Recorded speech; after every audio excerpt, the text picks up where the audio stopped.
Gaborone in Botswana has hosted the Toyota 1000 Desert Race since 1975. The sprawling modern city is home to 160 Motswana, thousands of who are ardent fans of off-road racing. This year's event was round 3 of the SA Off-Road Championship presented by Bankfin, ABSA's specialist vehicle and asset finance division.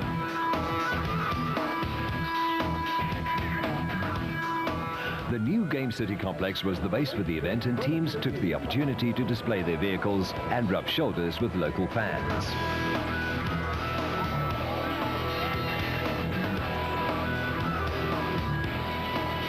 The Team Ford Racing Rangers were also on display at Barlow World, and the team's expectations of victory were high.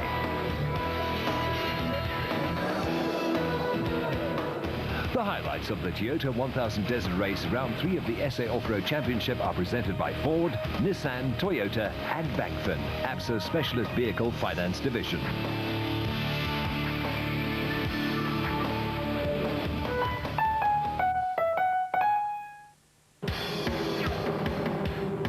The 29th Toyota 1000 Desert Race took place in Botswana from 13 to 15 June. The production vehicle category accounted for 38 entries and the special vehicle category for 40. The special vehicle category has always been a closely fought affair, and this year's local constructors, Back Racing, had 6 vehicles entered with 5 in Class A, where they would take on a bevy of American-built Jimcos and Chenoweths.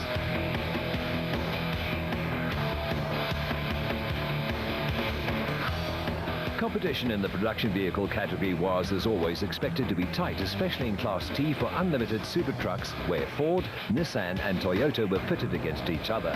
Ford last won overall in November 2001 and Toyota in March 2002, with Nissan dominating the past 9 events. The 3-day event kicked off with the usual administrative and technical activities, which would be followed by a 44-kilometer prologue or time trial to determine starting positions for Racing Section 1, which would take crews along a tight, sandy and sometimes 500-kilometer rocky route from Gaborone to Manswabishi, northwest of the capital of Botswana.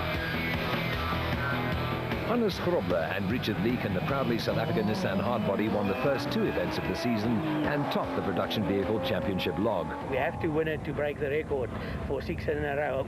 I mean, my record was standing for 18 years there for 5 in a row, and I'd love to break it and maybe keep the new record, because I don't think anybody else is going to easily break it again. But we're going to have tough competition. Janil is back from Morocco. His tailor's in the air and with winning there. So I think it's not going to be easy. Duncan's got the same vehicle as what we've got. Ford has got a new motor, and the Toyota is there. And I think it's definitely going to be a tough race, and I think it'll be good to win it. The biggest threat to Grobler's championship lead comes from newcomer Mark Ronier and veteran co-driver Chris Birkin in the Class E Castrol Toyota Hilux 2.7i, who have finished 1st and 2nd in class this year. Going into a new terrain, moving into Botswana, I've never even been into the country, so yeah, this is absolutely new to me. I'm looking quite forward to it. New sort of terrain as in desert, and we had a bit of an experience in Cape Town of thick sand, but I heard it's absolutely nothing compared to here. And yeah, just try and keep it out of the trees. Hopefully there aren't too many of those, and keep it on the road. 2 times Toyota 1000 winner Kasi Kutsia and Aki Fourie are 3rd overall and 2nd in Class E in the diesel-powered Castrol Toyota Hilux KZTE, while former Class E champions Manfred Schroeder and Jack Peckham in the Team Ford Racing Ranger are 4th, only 3 points behind Kutsia and Fourie.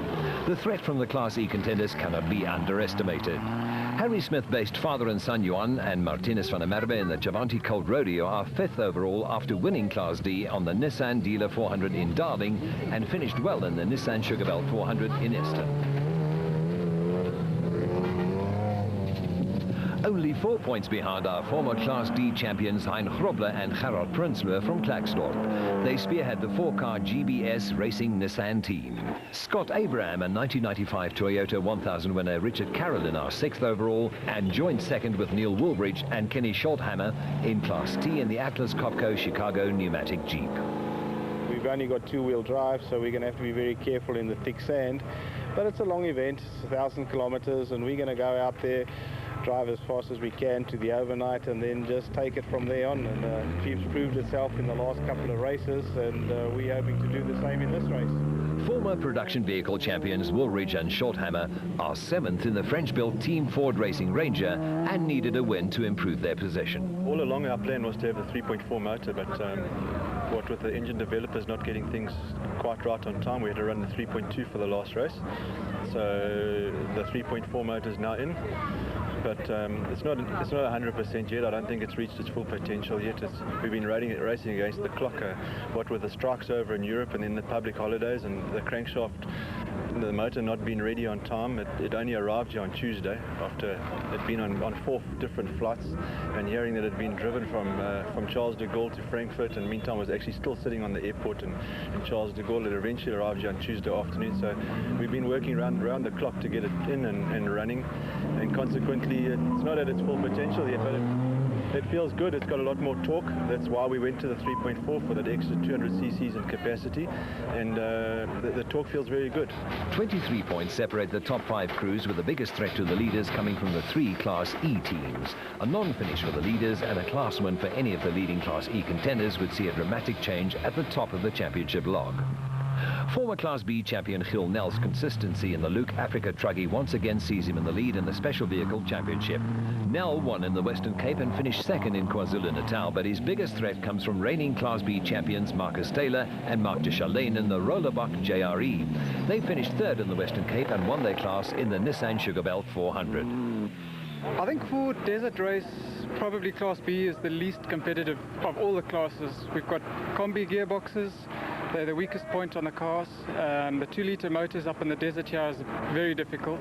And being open type of terrain, we're going to battle, I think, the Class B cars. But certainly the bat of Clint Gibson is going to be a threat overall. Apart from that, I think we're going to be trying to set a consistent pace. Hopefully come through with a win at the end as we did last year. We certainly need to now for Rollerbach and for Survivor tyre sealants.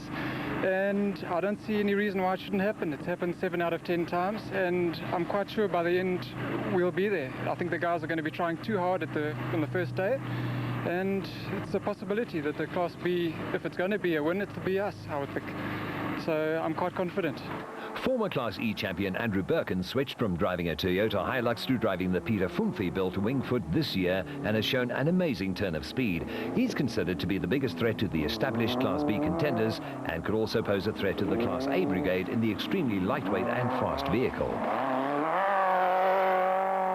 Botswana businessman Atang Makgakganene and Mike Stangl are 4th overall and the Class A leaders after winning the season opening event, but they failed to finish the Nissan Sugarbelt 400. It's important for me to be the first Botswana to finish the desert in a good position, because it's a race that's taken place in the country for many years, and many Botswana have participated, whom I know of, and either not finished and finished too far in the back line. And it's sometimes I think there's a time for everything, and in this case it's a time for Botswana to finish, and I know that when we finish very well, if not first, in the first 3. Bat Racing scored their maiden win when Gerald Mundell and Billy Bond held on to win the Nissan Sugarbelt 400 in the Prolong Racing Bat. The KwaZulu-Natal pair is 5th in the championship, with Greg Dowse and Archie Rutherford 5 points behind in the Nashua Mobile Racing Chenoweth.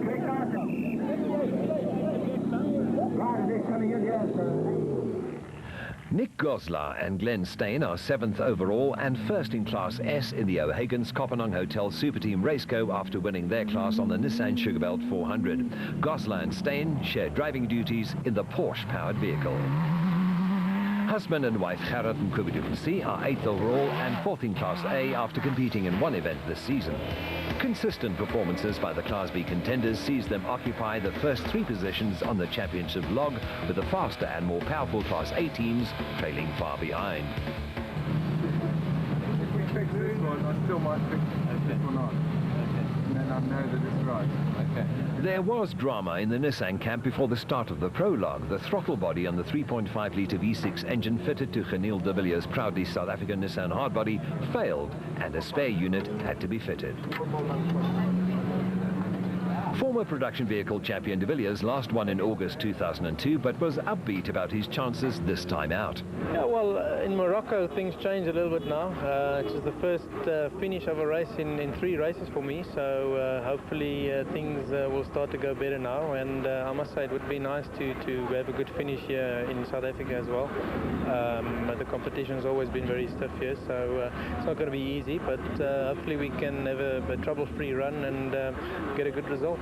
Nissan had entered 3 proudly South African Nissan hardbody pickups in Class T, and apart from looking to win the Toyota 1000, were also intent on picking up a 1-2-3. De Villiers and co-driver Francois Jordan were unstoppable in the prologue and posted a time of just over 34 minutes for the 44-kilometre sprint through the African bush. We got a very good team, nice bunch of guys, some very good drivers. Got Corbett, Berthold, Clinton, Class B, Gerald Mandel, newcomer Donny Murray. We're looking forward to the weekend. I think we've got a good chance to be up there. Cars are good. Guys are spending a lot of time on the preparation. We've changed a few things on the cars. We always work in the suspensions. I think our chances are very good at this weekend, and we're looking forward to it. Gary Berthold and Brandon Harkers shared the drive in the bat, and with Berthold behind the wheel, they qualified 2nd overall and 1st in the special vehicle category. Grobler and Leek were spectacular and powered the proudly South African Nissan hardbody to the 3rd fastest time, 1 minute and 27 seconds behind teammates de Villiers and Jordan. They were followed by Bevan Berthold and Richard Rutz in the Audi V8 powered Matrix vehicle tracking bat. Reigning production vehicle champions Duncan Foss and Mike Griffith made it a Nissan 1-2-3 when they qualified 5th fastest and 3rd in the production vehicle category. They finished 2nd in Class T on the Nissan Sugarbelt 400. Woolridge and Schulthammer were 6th fastest in the Team Ford Racing Ranger, which had been totally rebuilt after being written off in a high-speed crash on last year's Carnival City Casino 400. They were followed by 2002 Toyota 1000 winner Dowse and Rutherford. Our car is not 100% to the standard of the Nissans, but an event like this, I think it's not the car, it would be the driver, because it's a long distance, it's 1,000 kilometers, and if you can keep your concentration and make no mistakes, keep on going, and you do the right things, and you keep going all the time. Api Reinicke and Robin Houghton have won the Toyota 1000 4 times and were hoping to get their championship campaign back on track after a non-finish in KwaZulu-Natal. On board with Magaghanene and Stangl in the total Sam Racing Jimco, who were 9th fastest in the prologue. The Motswana is one of only 3 drivers to have won more than one event since the start of the 2002 season. Gerard du Plessis has won 3, John Weir-Smith and Magaghanene have each won twice, and Lawrence du Plessis, Dowse and Mundell have each won once in 10 races.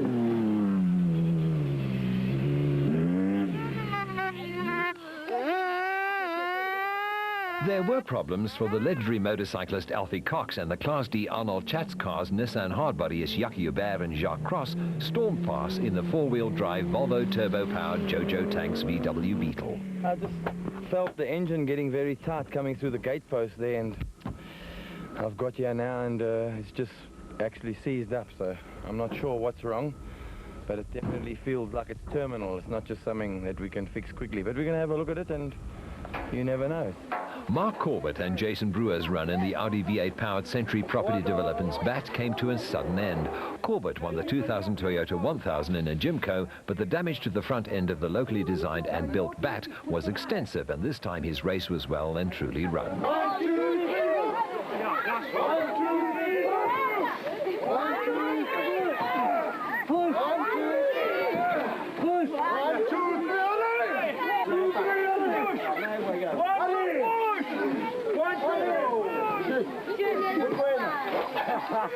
We met the tree and our race came to a big end here. Not a very good race for us, but we'll be back for the next one. 1978 Toyota 1000 winner Robert Tilney and son Michael were entered in a Class D Toyota Land Cruiser, with this being Tilney's last competitive outing. We won that year when Paddy Driver had Denny Helm, the world champion, navigating for him, so it was doubly special to win with it.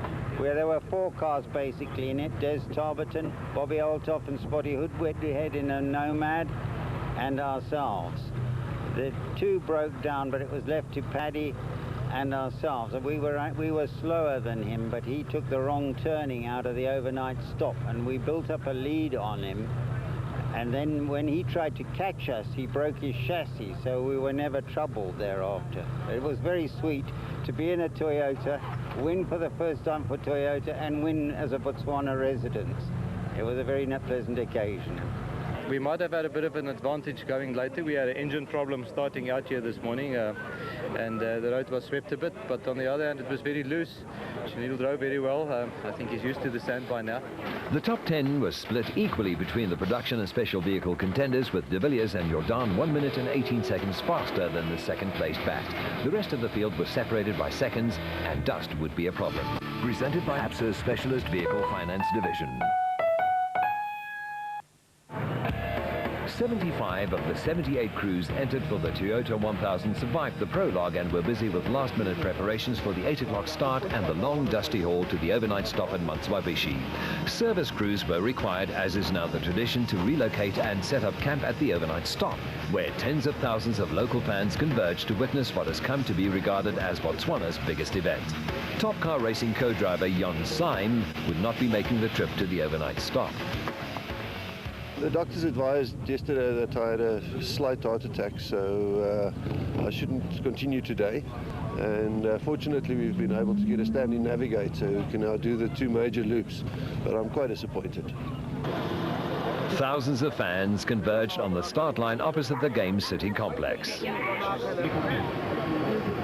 I seem to have had a bad run in desert races so far. I've never finished one, and it would really be nice to get to the finish for a change. So I hope so. I think there's going to be quite a bit of dust today, and it's also very narrow to get past guys, so it's definitely good to start in front. We've done a lot of development on these BAT cars, and the Fortin gearbox that we're running seems to be the answer, together with the Fortin rear hubs. I've got a lot of confidence in Brandon Harkis' driving, who's the builder of the car, and I managed to get us a nice starting position this morning.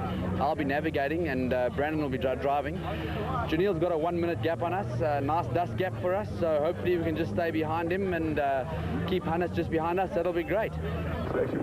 Chris Birkin provided some last-minute route advice for younger charger Mark Ronier. Actually started here yesterday. That's what the difference is. A lot of places where you can miss a marker and you can lose a lot of time, and you have to be really sharp. It gets boring at times because there's a lot of sort of long distances between instructions, but it's a challenge. Well, it's going to be a tough one, different from last year. We've cut out a lot of the long straights and that. The guys are going to find it very interesting, and be interesting to see what sort of times they put up today. We had to shorten this section mainly because we've got the regional motorcycles participating, and to give them time to get back on Sunday. So up to the DSP, it's now 223 kilometers. Against last year it was nearly 270. But we've compensated for that by extending the length of the loop up to about 268 k's. So that's the changes, the major changes. And obviously in the top loop we've taken out those long straights as well.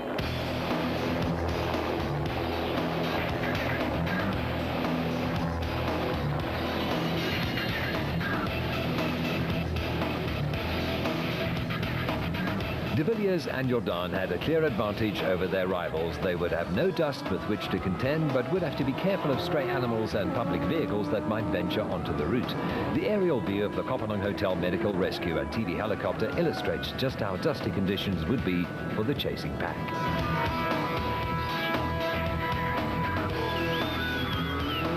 Harkis and Berthold started over a minute behind De Villiers and Jordan, and they too would have a slight advantage in that the dust thrown up by the Nissan would have settled a little.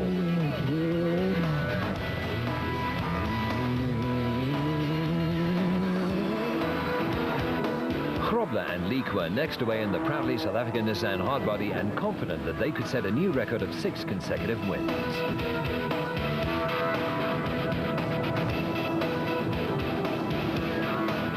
Bevan Berthold and production car racer Richard Rutz could be counted on for a good result if Berthold could temper his exuberance. The Audi V8 powered bat certainly had the speed and the handling to boot. Duncan Foster's transition from Class D to Class T has been somewhat troubled. He failed to finish in the Western Cape and rolled during the prologue on the Nissan Sugarbelt 400, but managed to finish second overall. Woolbridge and Schulthammer have won the Toyota 1000 3 times, once in a Nissan, once in a Pajero, and once in a Ford Ranger.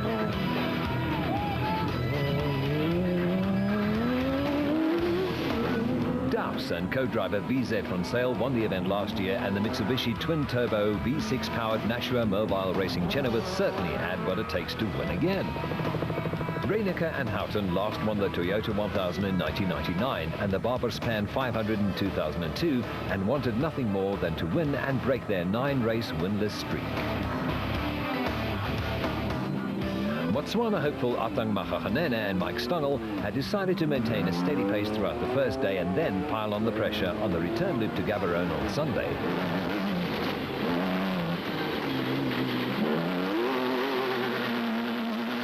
Makgakganene is no stranger to the road conditions in Botswana. As a youngster, he used to drive cattle from his father's farm to the market and has a good knowledge of driving in thick sand and dense bush.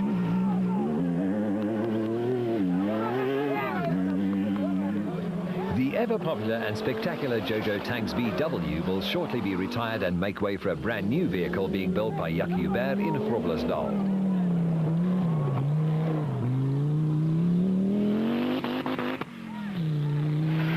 Intense concentration on the face of de Villiers.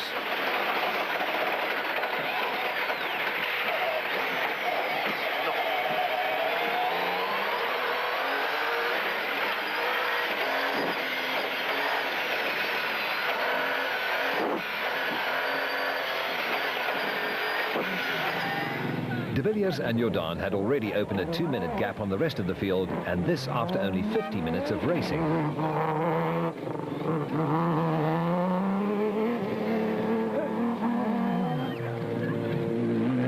Harkes and Berthold were second overall and the leading special vehicle contenders. Class D champion Peter Haasbroek and Freddie Skeppers were 13th overall and the Class D leaders in the Castrol Toyota Land Cruiser. Gaborone businessmen Mohammed Noor and Mohammed Milton were 14th overall and comfortably led Class S in the Raceco Porsche. Andrew Birkin had moved into 15th place overall and led Class B from Rob Walker in O'Hagan's Kopanang Hotel Super Team Mighty Mag.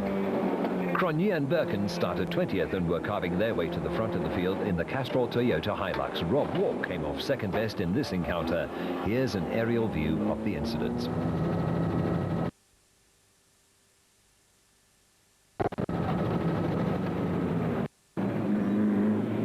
Cronje is the reigning Rotax Max World Karting Champion, runs a karting business and spends his free time working out in the gym. Class F for two-wheel drive unlimited super trucks was led by Wynand Brits and Roy Clark in the SBM. There was no stopping de Villiers and Jordan in the proudly South African Nissan hardbody as they continue to open the gap on their pursuers. The SA Off-Road Championship comprises a production and special vehicle category, with each having an overall winner. Both categories are scored separately and the two championships enjoy equal status.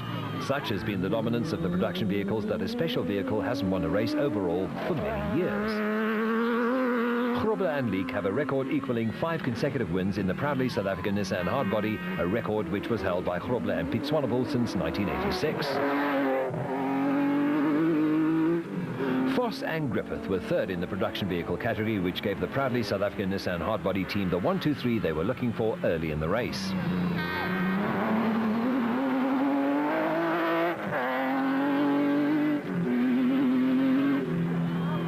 Douse and Rutherford in the Nashua Mobile Racing Chenoweth were now second overall in the special vehicle category. The Mitsubishi twin-turbo V6 powered Chenoweth's acceleration was amazing and more than a match for the Nissan V6 and Audi V8 powered bats at the head of the field. Castrol Toyota pair Reinecker and Houghton trailed the leading Nissan by 7 minutes, but their strategy was to get the Land Cruiser to the overnight stop in one piece and mount their attack on Sunday. Berthold and Roots had dropped down the order after picking up a puncture on the Matrix vehicle tracking Bat and were now third overall. Local Euro, Machachanena and Stangl in the Total Sam Racing Jimco were content with 9th position overall and 4th overall in the special vehicle category. Jackie Hubert and Jacques Cross were on charge in the Jojo Tanks VW Beetle. Hubert regularly competed in off-road races and rallies in the past and won the PMC rally some years ago.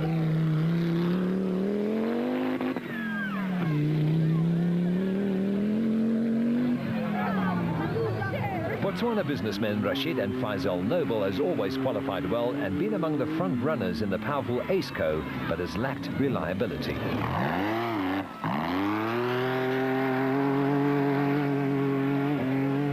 Another Botswana-based team, Mohamed Noor and Mohamed Moltzen in the Porsche-powered Raceco, have been strong contenders in Class S in the past and were 11th overall and the Class S leaders after an hour of racing.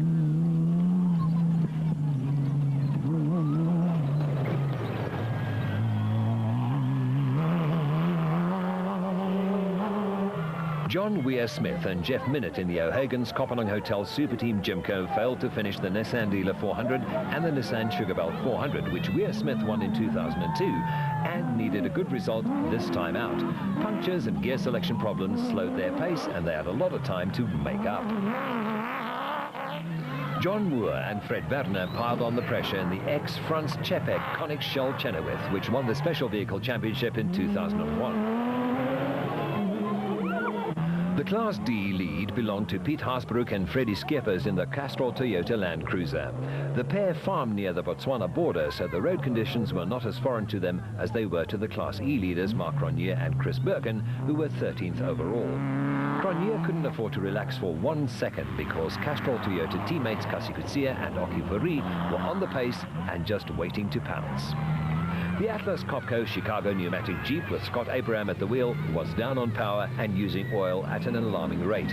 A puncture and regular stops to top up the engine oil were delays that he and Richard Carolyn could ill afford.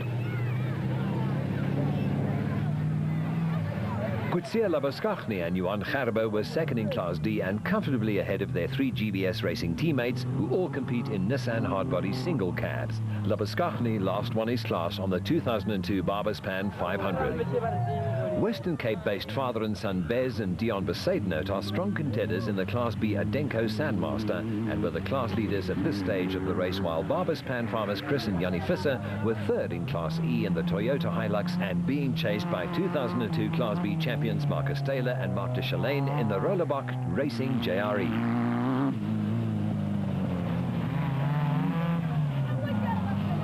Geniel de Villiers and Francois Jordan were comfortably ahead of the field in the proudly South African Nissan hardbody, and this mistake didn't slow their pace much. There were reports that de Villiers was suffering from motion sickness, just as in the case of the Nissan Sugarbelt 400, which can't have been too pleasant.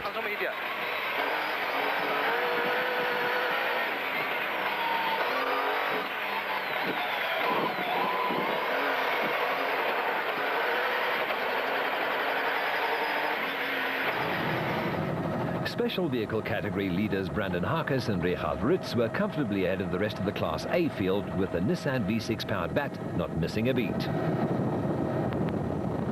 Haasbroek and Skeppers were 5th overall in the production vehicle category and the Class D leaders in the Castrol Toyota Land Cruiser, which has been totally rebuilt by Christo Bosch, who co-drove for Haasbroek for many years.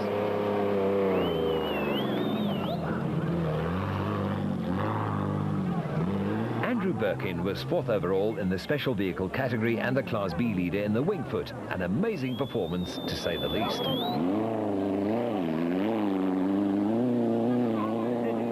With the service point almost in sight, Class E leaders Cronje and Birkin were 13th overall in the Castrol Toyota Hilux 2.7i and 4 minutes ahead of their nearest challengers.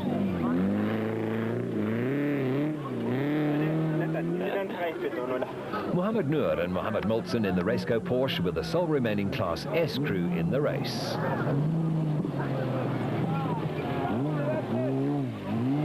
Neil Woolridge and Ken Scholthammer had dropped way down the leaderboard.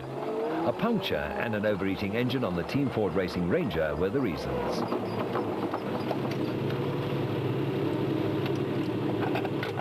Water fans, just check.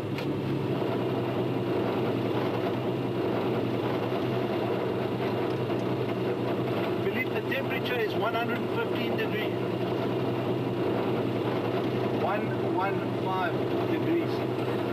The water temperature.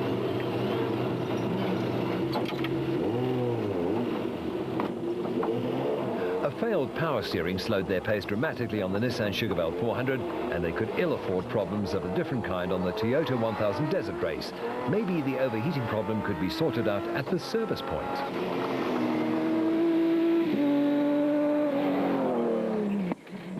Presented by Bankfin, ABSA's specialist vehicle finance. The service point at Manswabishi was a hive of activity, and teams awaited the arrival of their chargers. Predictably, Geniel de Villiers and Francois Jordan were the first to complete the 223-kilometre southern loop of the Toyota 1000 Desert Race. The proudly South African Nissan hardbody hadn't missed a beat and was followed by Hannes Grobler and Richard Leek, who won the event in 2002.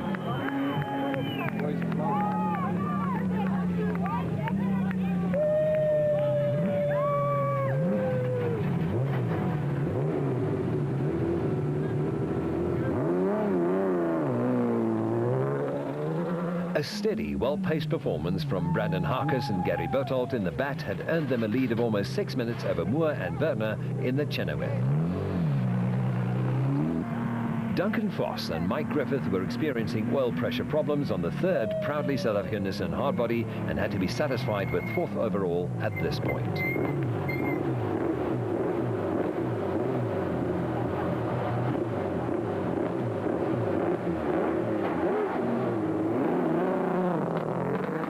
Atang Machaganene and Mike Stangel's race strategy was going according to plan, and they had moved from 9th at the start to 2nd in the special vehicle category.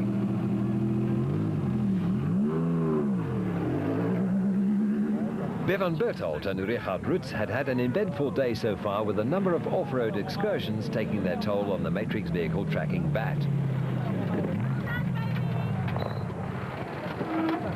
Hi there.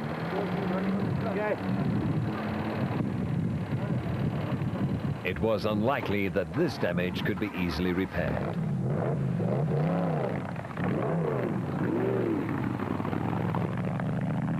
Api Reinecker and Robin Houghton's Castrol Toyota Land Cruiser limped into the service point and, like the BAT, would not be easily repairable.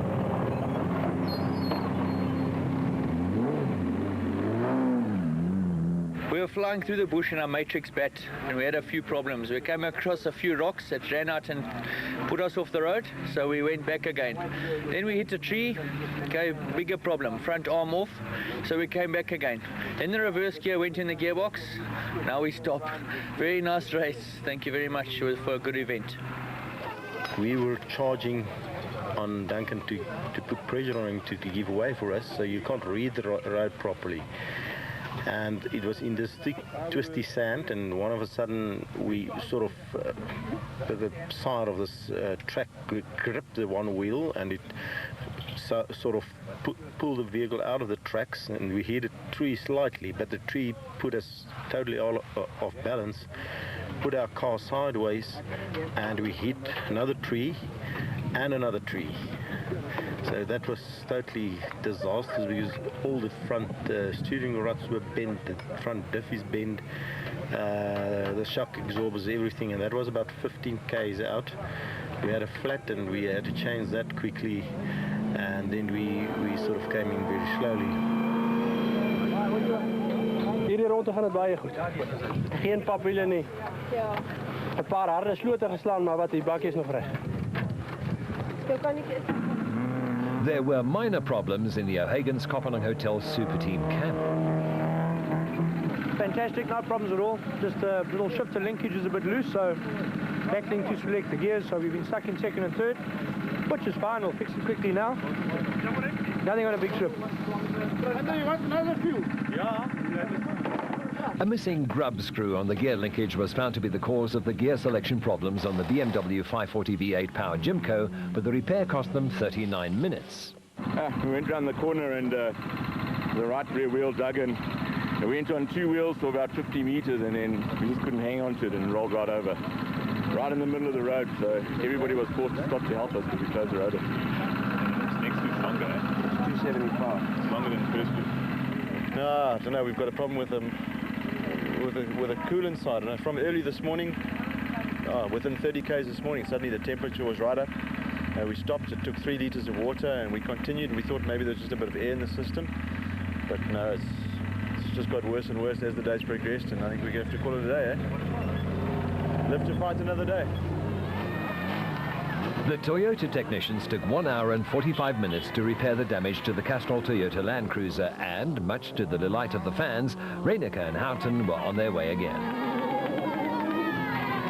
De Villiers had overcome his motion sickness, and he and Jordan continued their charge at the head of the field, with proudly South African Nissan teammates Grobler and Leek 6 minutes behind them in second place.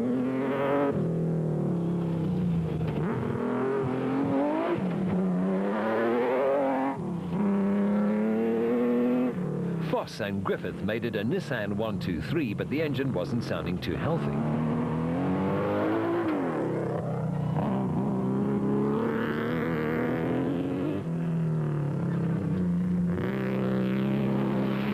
Makhakanene and Stangl took the special vehicle lead soon after leaving the pits.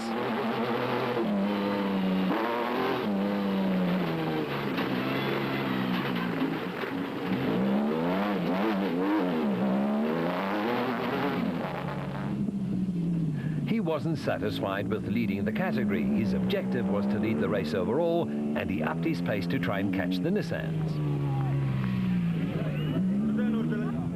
Haasbroek and Skeppers were 4th overall in the production vehicle category and led Class D by 18 minutes in the Castrol Toyota Land Cruiser.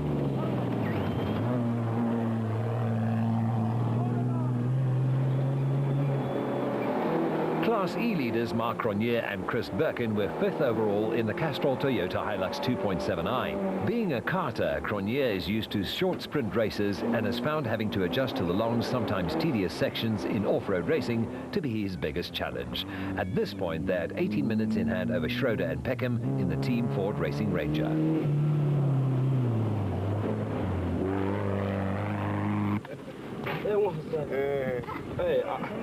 In a phenomenal performance, Andrew Birkin was now 2nd overall in the special vehicle category and the Class B leader by over 12 minutes from Taylor and de Chalane in the Rollerbach Racing JRE. The Shell Connex Chenoweth is a formidable machine, but Moore and Werner were forced to ease their pace due to the Porsche motor consuming vast amounts of oil.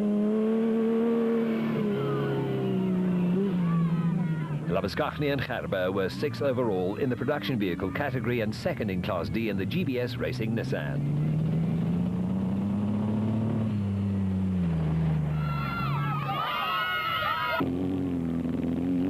Class B champions Marcus Taylor and Mark de Chalane had their debut Class B win on last year's Toyota 1000 Desert Race, and with another 650 kilometers of racing to go, they were quite happy to be 2nd in class. Former Class E champions Manfred Schroeder and Jack Peckham started 59th in the Team Ford Racing Ranger and had moved up 48 places to occupy 2nd place in Class E. Circuit racing drivers Zane Pierce and Henny Vosloo were 3rd in Class E and 12th overall despite rolling the high-Q Ford Ranger on the southern loop, while veteran Giel Nel in the Look Africa Truckie was 3rd in Class B and 5th overall in the special vehicle category. Farmer MC Coetzee and Marius Liebenberg had finally got to grips with their GBS Racing Nissan and held down 3rd in Class D, but had Class E husband and wife crew Niels and Zelda van der Walt in hot pursuit in the Nissan hardbody double cab.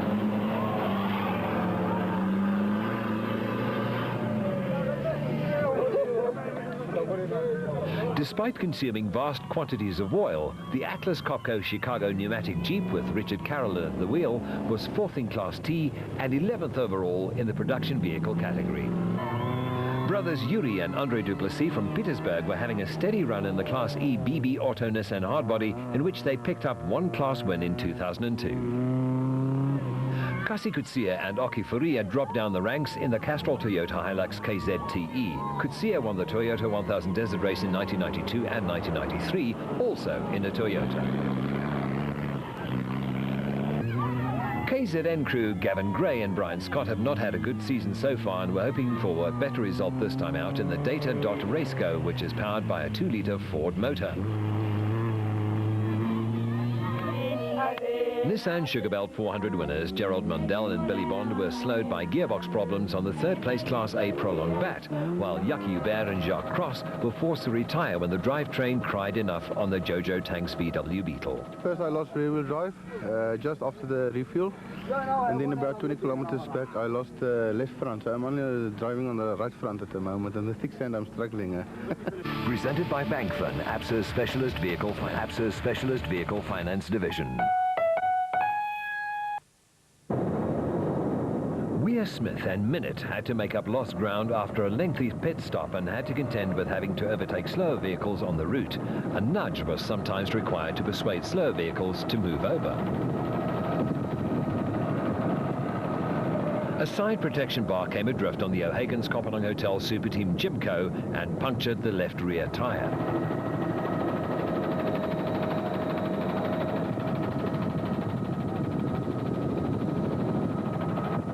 They had already had 3 punctures and could ill afford this delay.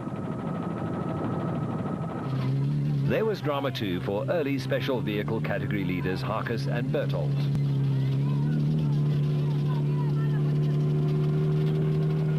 This damage looked terminal.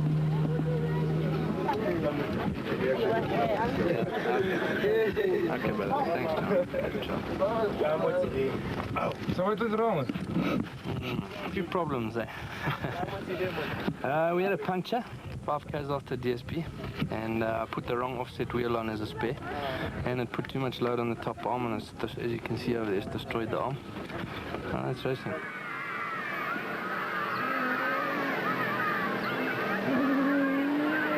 Masterful driving by race leader Geniel de Villiers in the proudly South African Nissan hardbody.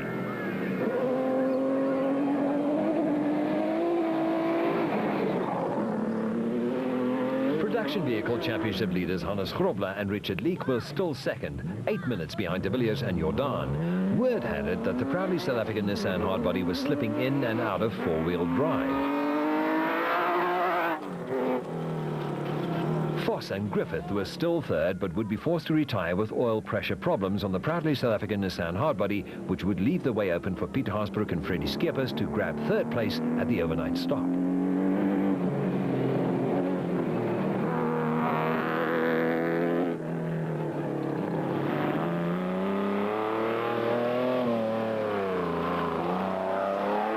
Mark Cronje and Chris Birkin were on a charge in the Castrol Toyota Hilux 2.7i and now had 20 minutes in hand over Class E rivals Schroeder and Peckham in the Team Ford Racing Ranger. An historic moment as a Class B vehicle led the special vehicle category overall. Andrew Birkin's masterful performance in the Wingfoot certainly gave the Class A field a wake-up call. John Moore and Fred Werner in the ailing Shell Connex Chenoweth would have to pull out all the stops that they hoped to regain the special vehicle category lead and couldn't afford to waste time wrong slotting like this.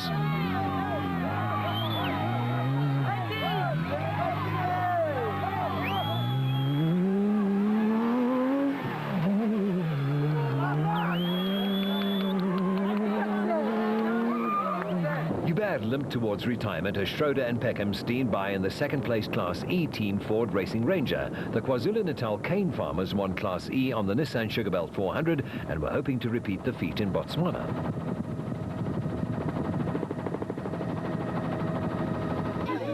Taylor and de Chalane had moved up into third place in the special vehicle category and second in Class B in the Rollerbach JRE.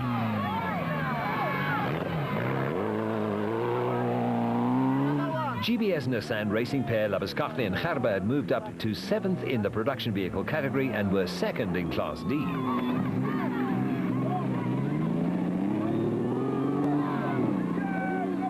Zane Pierce and Henny Vosloo, competing in only their second off-road race, soldiered in on third place in Class E in the badly battered High-Q Ford Ranger.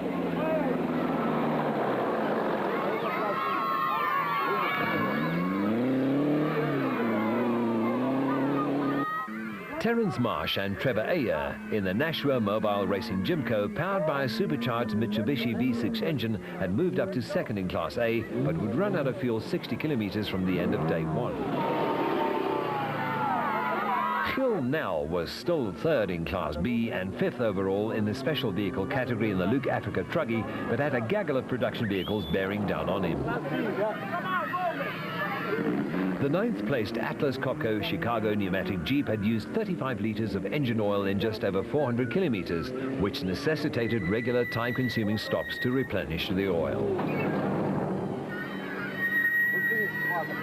A consistent drive saw MC Kutsia and Marius Liebenberg holding down 10th overall and 3rd in Class D in one of the 4 GBS Racing Nissans.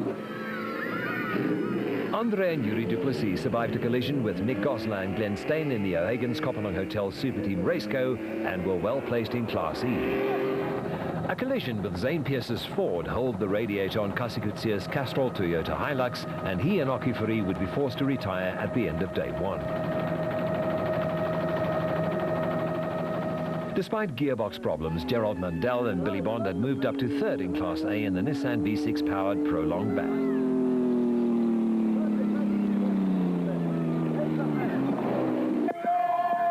Local hero Shimi van Vieren had been driving solo after co-driver Carlos D'Abreu had to retire with an injured back. He had started 62nd and worked his way up to 4th in Class D and 14th overall.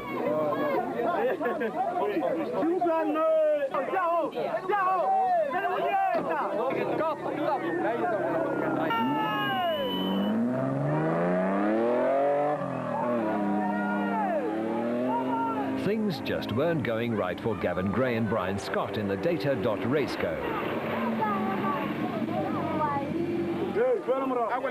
We were just going along and looks like the whole front broke off there, and we'll be able to weld it overnight. Nothing's bent, it's just snapped off and we'll be all right.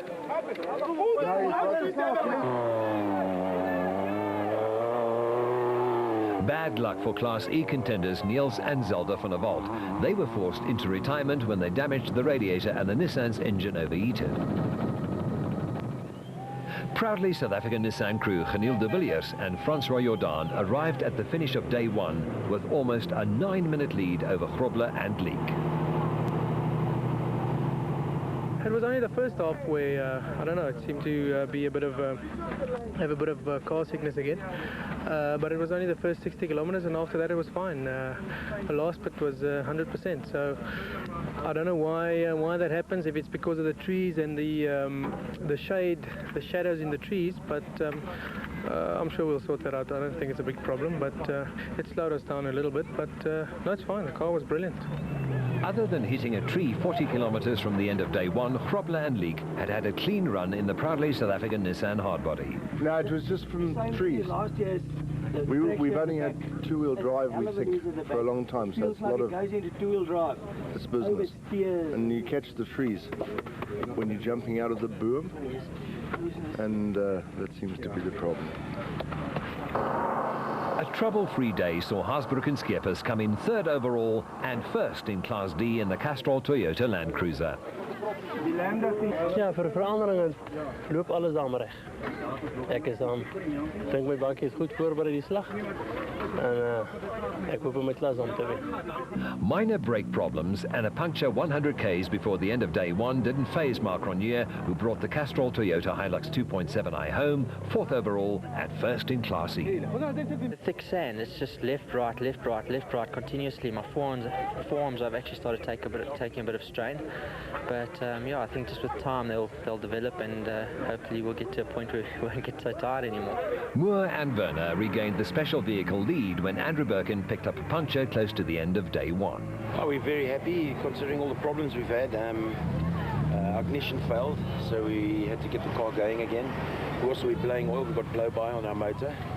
So we've had to take it easy, so we'd like to finish. Andrew Birkin was in a relaxed frame of mind after a polished performance in the Wingfoot. No, I had good fun today. I pushed quite hard. That was the objective. Unfortunately, about 50 k's from the end, I had a flat. It took me a while to change because the car kept on falling off the jack in the loose sand. I think I lost about 10 or 12, 15 minutes there, but it was great today. I really pushed and it was great fun. Apart from body panel damage, one puncture and a huge appetite for oil, the 7th placed Atlas Copco Chicago pneumatic Jeep hadn't missed a beat, and only routine checks were required to ready it from the long haul to the finish in Gaborone. Sadly, Atang Makganene's dream of becoming the first Botswana to win the Toyota 1000 Desert Race was shattered. Well, we had made up a lot of time. We were running a good race, and we're just sitting within the same 10 minutes right from the beginning to where we fell off with the Nissans, and I was picket shaft. I'm not mechanical, but something the gearbox just went and we lost gears. That's really what happened. It's unfortunate that it wasn't from our course, but something mechanical, and that makes us not very happy chappies. Alfie Cox had an interesting day in the Arnold Chat's Cars Nissan hardbody. It was just unfortunate that the new navigator that I got just for this race, you know, William Lane, he's the dealer principal of Arnold Chats, because Henny Testegen, my normal navigator, is running the Comrade, and he just couldn't make it. And I think William used to race cars in the old days, and he thought he'd be okay as a navigator. And yesterday he was throwing up, and then today we lasted about 60 kilometers. But eventually, after he started puking blood and started passing out, I had to stop and let him out the car. And I found a medic on one of the tar road crossings, let him out the car, and then I've been going the whole day on my own. It's been just like being on a bike, you know, singing to myself, and really strange. I think a little bit dangerous because you don't know where the holes are, and you're trying to, you know, push it a little bit too hard, and yeah, it's better if you can have somebody in the car, definitely for the safety side of it. Api Reiniger and Robin Houghton made it to the end of day one in the badly battered Castrol Toyota Land Cruiser, but only just. 27 k's out, we heard a very funny noise here. It sounds like something wrong with the diff or the gearbox. So we slowed out, we just slowed down, say coming very, very slow the last part. And when they stop here, there's a tree stump underneath here. I hope that's the problem. I don't know if there's other problems for us, because the car went so smooth in this run. If we can start tomorrow, we'll still give it a go and see what we can do. So we're hoping to go tomorrow. The top 10 positions overall after day one of the Toyota 1000 Desert Race, round 3 of the SA Off-Road Championship, presented by Backfin, ABSA's specialist vehicle and asset finance division.